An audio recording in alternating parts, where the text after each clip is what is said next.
گہری رات تھی اور گپ اندھیرا تھا۔ اینا کو محسوس ہوا جیسے وہ کسی یخ ٹھنڈی چیز پر لیٹی ہوئی تھی۔ صرف اندھیرا ہی اندھیرا تھا۔ اینا کا جسم زخموں سے چور چور تھا۔ اس نے کچھ یاد کرنے کی کوشش کی لیکن سب کچھ بہت دھندلا تھا۔ کسی نے خاموشی سے اس کے کان میں کہا، تم ٹوٹ چکی ہو اور تم یہاں سے کبھی بچ کر نہیں جا سکتی۔ ہر سرگوشی کے ساتھ اس کے جسم میں ریلیز ہو رہے تھے stress molecules, cortisol and adrenaline, cold chemicals that made her chest tight, breathe shallow and hand shake, but her brain was on fire. ساتھ ہی اسے اندھیرے میں کوئی چیز محسوس ہوئی۔ وہاں نہ کوئی روشنی تھی نہ آواز۔ کون تھا؟ اینا کو یاد آیا کہ وہ پیرس شہر کے باہر ایک چھوٹے سے گاؤں میں رہتی تھی اور اس گاؤں میں وہ اپنے ماں باپ کے ساتھ ہنسی خوشی ایک زندگی گزار رہی تھی۔ ان کے گھر میں زیادہ کچھ نہیں تھا مگر خوشیاں ہی خوشیاں تھیں۔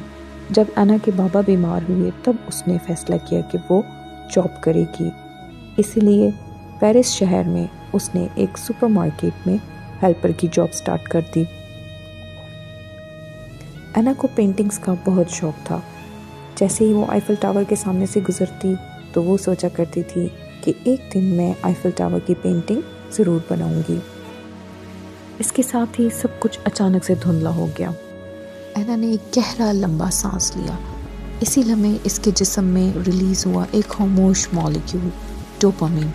ڈوپامین روشنی کے ایک گولے کی طرح اس کے جسم میں داخل ہو گیا اور اس نے سرگوشی کی، شاید کوئی رستہ ہو، کوئی امید ہو، کچھ تو ہو، کیونکہ میں ایسے نہیں مر سکتی، مجھے جینا ہوگا، مجھے لڑنا ہوگا۔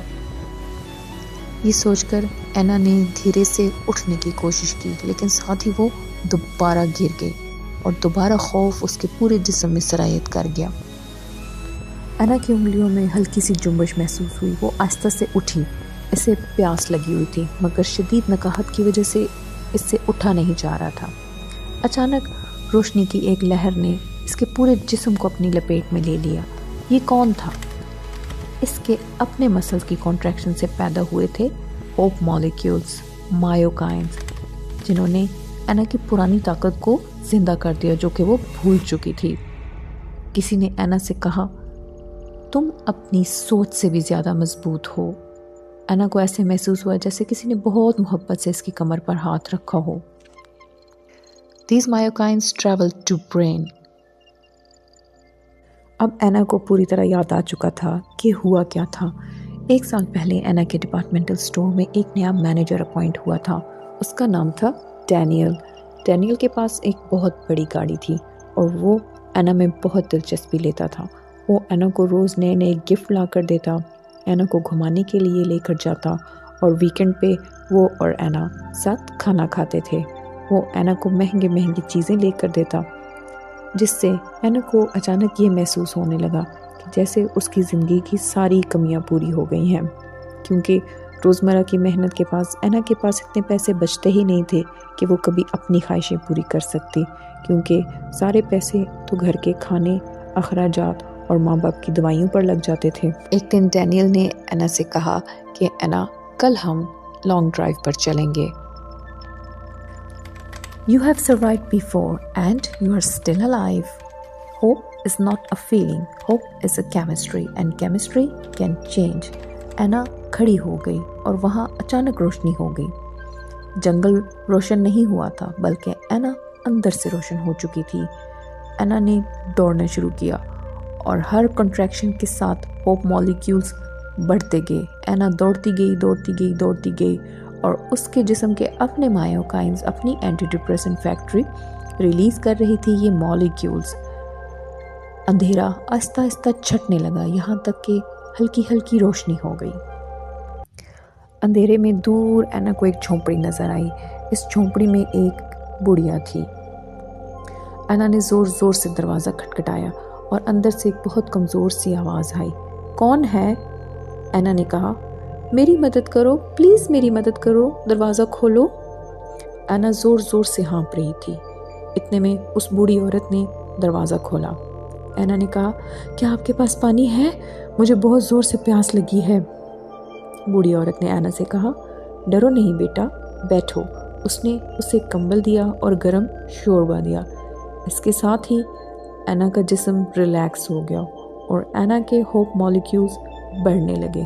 ساتھ ہی ساتھ روشنی بڑھتی گئی اور اس کے ساتھ اس کی امید بھی بڑھنے لگی۔ اینا فیصلہ کر چکی تھی کہ وہ بالکل نہیں مرے گی اور اس پوری رات کا بدلہ لے گی۔ اینا دوڑتی گئی، روشنی ہوئی تو وہ اپنے گاؤں پہنچ چکی تھی۔ اس کی حالت دیکھ کر ہر کوئی حیران تھا۔ وہ مشکل سے اپنے گھر پہنچی۔ اینا نے ہر چیز کو بھول کر پھر سے جینے کا فیصلہ کیا۔ آئیفل ٹاور کی وہ پینٹنگ جو وہ ہمیشہ سے بنانا چاہتی، اس نے شروع کی۔ وہ روزانہ اپنی جاب پر جاتی اور اپنی پینٹنگز کو شام میں مکمل کرتی تھی۔ ایک دن اس کی دوست نے اسے کہا کہ اینا تم اپنی پینٹنگز کی نمائش کرو، اور اس ایگزیبیشن کے بعد اینا کو اپنی ایک پینٹنگ کے کئی لاکھ ڈالر ملتے۔ اس نے مہنگے جوتے، کپڑے اور ایک بڑا گھر خریدا جو وہ ہمیشہ سے خریدنا چاہتی تھی۔ اب اپنی زندگی میں اپنی خواہشوں کو پورا کرنے کے لیے اسے ڈینیل جیسے کسی سہارے کی ضرورت نہیں تھی۔ ایک بات اینا کبھی نہیں بھولی کہ وہ اپنے مقدر کا فیصلہ خود کرے گی۔ اینا کو سب یاد تھا کہ کس طرح اس نے اپنے مقدر کو بدلنے کا فیصلہ خود کیا۔ اس رات اینا کے جسم میں کیا ہوا؟ When first hope molecules released, they released dopamine. Dopamine does not create happiness. It creates maybe things can change. The signal molecule that shifted her brain out of panic mode. Number 2 پہ release ہوا serotonin. جیسے ہی تھوڑی سی stress کم ہوئی تو body نے release کیا serotonin. Serotonin calms nervous system, improves emotional control, and reduces catastrophic thinking. This is why heart slowed and her muscles relaxed. Number 3 پہ release ہوئے مایوکائنز، ہوپ مالیکیولز۔ جب اینا نے پہلا لمبا گہرا سانس لیا اور انگلیوں کو ہلایا، اسی لمحے اس کے مسلز کی کانٹریکشن سے ریلیز ہوئے یہ مایوکائنز جو کہ برین تک سگنل لے کر گئے، اور اس برین نے یاد کی اینا کی پرانی موومنٹ، اور اینا کی اینٹی ڈپریسنٹ فیکٹری اور اینٹی ڈپریسنٹ ڈرگز تھی ساری اس کے اپنے مسلز کے اندر۔ These myokines reduce inflammation, improve brain resilience, and communicate strength from body to brain. Clinically, this explains why some people who have exercised at any point in life tolerate stress better later in life. The body remembers strength. Fear was not destroyed, it was regulated. Medical truth: fear does not disappear, it becomes manageable. Hope is not a feeling, it is a physiological state, and physiology can be trained, supported, and restored. This is medicine. آپ کو اگر ہماری video پسند آئے تو ضرور like اور subscribe کیجیے گا تاکہ ہم آپ تک 100% جینوئن انفارمیشن پہنچاتے رہیں۔ Stay tuned. Bye bye.